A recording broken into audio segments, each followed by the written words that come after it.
మీరు ఒక క్వశ్చన్ అడుగుతున్నారు, నా కాంటెక్స్ట్లో క్వశ్చన్ అడుగుతున్నారు. సార్ మీరు బీసీల గురించి మాట్లాడతారు, బీసీల నాయకత్వం గురించి మాట్లాడతారు, ఒక వర్గం గురించి ఒక వర్గ దృక్పథంతో మాట్లాడతారు, మీరు అడగచ్చు.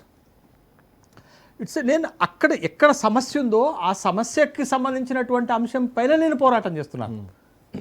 నేను దేశం మొత్తానికి ఒక సమస్య వచ్చినప్పుడు నేను దేశం వైపే ఉంటాను. బట్ అది ఇంకొకటి, నేను బిగినింగ్లో ఒక మాట చెప్పాను. నేను యూత్గా ఉన్నప్పుడు, నేను చదువుకుంటున్నప్పుడు నాకు ఈ వర్గ దృక్పథం లేకుండే. నేను కులం మతం దానికి అంత ప్రాధాన్యత ఇవ్వకుండా ఉండే. బట్ ఇప్పుడు ఎక్కడిస్తున్నాను? నా పర్సనలైజేషన్లో ఇస్తున్నాను. నేను మొత్తం ప్రపంచానికి నా భావజాలాన్ని నేనేం రుద్దట్లేదు కదా. అందుకని యూత్ అనేది చాలా సందర్భాల్లో నిజాయితీగా పనిచేస్తుంది, అంకిత భావంతో పనిచేస్తుంది, సమర్థవంతంగా పనిచేస్తుంది, నిష్పక్షపాతంగా పనిచేస్తారు. అందుకే యూత్ అండ్ యంగర్ జనరేషను అన్ని స్థాయిలో రావాలా. అవునండి, ఒక చిన్న మాట అడుగుతా శ్రీకాంత్, నాకు బాగా తెలవని మాట ఒకటి అడుగుతాను. ఇప్పుడు తెలంగాణ రాష్ట్ర ప్రభుత్వం ఇటీవల ఒక ఆర్డర్, ఒక జీవో పాస్ చేసింది. ఏం చేసింది? 34 ఏళ్ల వరకు ఉద్యోగాలకు అర్హులు. ఈ మధ్య ఉద్యోగాలు పడలేదు, తెలంగాణ ఉద్యమం జరిగింది కాబట్టి ఇంకొక 10 ఏళ్ళు పెంచుతున్నాం, 44 ఏళ్ల వరకు అర్హులే అని పెట్టారు కదా.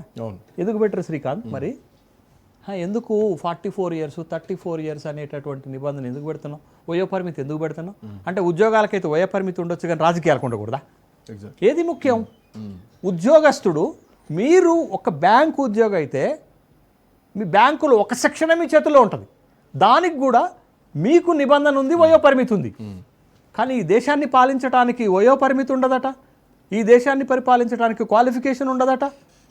చదువు రానోడు కూడా వచ్చి అత్యున్నతమైనటువంటి పీఠంలో కూర్చొని దేశాన్ని పరిపాలిస్తారట. చట్టం తెలవదు, జీవో తెలవదు. ఏమంటున్నట్టు సోషల్ మీడియా వేరు, సోషల్ మీడియాలో ఒక పేజ్ను ఫాలో చేయడం వేరు, బయటకు వస్తే సోషల్గా ప్రజల్లో ఉండేటువంటి పరిస్థితులు వేరు. ఇప్పుడున్నటువంటి రాజకీయాల్లో కుల రాజకీయాలు, డబ్బుతో నడిచేటువంటి రాజకీయాలు, లేదంటే బీఫామ్లు పైసలు పెట్టి కొనుక్కునేటువంటి రాజకీయాలు ఉన్నాయి. సో ఈ ఇన్స్పిరేషన్ తోటి రేపు పొద్దున్న యువత రాజకీయాల్లోకి రావాలంటే అది అయ్యేటువంటి పనేనా, సాధ్యమయ్యేటువంటి పనేనా అన్న ప్రశ్నలు కూడా మనం ఈవెన్ మన సొంత తెలుగు రాష్ట్రంలో చూసుకున్నా కానీ, తెలంగాణలో చూసుకున్నా కానీ ఈ ప్రశ్న రేజ్ చేయాలి. పందెం దేనిపైన కాస్తారు శ్రీకాంత్? గెలిచే గుర్రం పైన. అఫ్కోర్స్ దేని పోటాపోటీ గెలిచే గుర్రం పైన కదా. ఇక్కడ కూడా అంతే కదా. ఇవాళ ఈ దేశాన్ని గెలిపించాలంటే ఎవరు బలంగా పనిచేసే 2 చేతులు కావాలా, దేశం కోసం అంకిత భావంతో పనిచేసే 2 చేతులు కావాలా, నిష్పక్షపాతంగా నిజాయితీగా పనిచేసేటటువంటి 2 చేతులు కావాలి. ఎక్కడ శ్రీకాంత్? నిన్నటికి నిన్న ఒక జలమండలి జిఎంను పట్టుకుంటే కోట్ల రూపాయలు దొరుకుతున్నాయే. మొన్న రాష్ట్రంలో ఈఎన్సీ ఇరిగేషన్ డిపార్ట్మెంట్లలో పట్టుకుంటే ఒక్కొక్కళ్ళ ఇంట్లో కోట్ల రూపాయలు దొరుకుతున్నాయే. ఎక్కడ పోతున్నాం శ్రీకాంత్? నేను అందుకే అంటున్నాను, ఈ దేశంలో యువత రాజకీయాల్లోకి రావాలా, యువత అధికారంలోకి రావాలా, వాళ్ళు బలంగా పనిచేయగలుగుతారు, సమర్థవంతంగా పనిచేయగలుగుతారు, నిష్పక్షపాతంగా పనిచేయగలుగుతారు, నిజాయితీగా పనిచేయగలుగుతారు.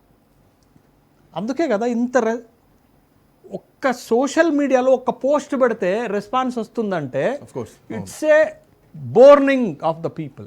అంటే వాళ్ళలో ఒక బాయిలింగ్ ఉంది, ఒక బర్నింగ్ ఉంది, అది ఈ రూపంలో బయటకు వస్తుంది. బట్ దానికి ఒక ఏ రూపం వస్తుంది? పార్టీ రూపం వస్తుందా, ఉద్యమ రూపం వస్తుందా? It's take some time, let us that left to the time. Sir ఇప్పుడు టైంకి వదిలేద్దాం. రెవల్యూషన్ స్టార్ట్ అయింది, దేశం మొత్తం 20 లక్షల మంది ఫాలోవర్స్ అంటే ఇది చిన్న విషయం ఏం కాదు. ఒక పొలిటికల్ పార్టీకి ఉండేదానికంటే భారీ ఫాలోయింగ్స్ వచ్చేసింది. బట్ ద పాయింట్ ఏంటంటే సార్, ఆ పార్టీ ఆ పేజ్ని సస్పెండ్ కూడా భారతదేశంలో సస్పెండ్ చేయడం జరిగింది. దీని తర్వాత రియాక్షన్ ఎట్లా చూడొచ్చు? సహజమైనా కానీ ఇది ఎన్నికల ఇంకో 2 సంవత్సరాలు ఎలక్షన్స్ ఉన్నాయి. రాజకీయ పార్టీలో ఉన్న ఈ లైన్లకు వచ్చేటువంటి అవకాశం ఉందా? యువత మైండ్ సెట్ ప్రకారం రాజకీయాలు చేసేటువంటి సమయం భారతదేశంలో ఆసన్నమైంది అనుకోవాలా?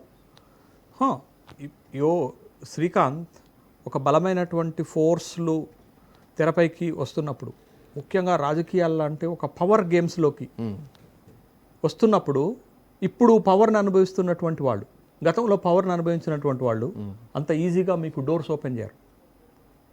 ఇదే కదా పోరాటం, యుద్ధం చేయటం అదే కదా రాజకీయాలు.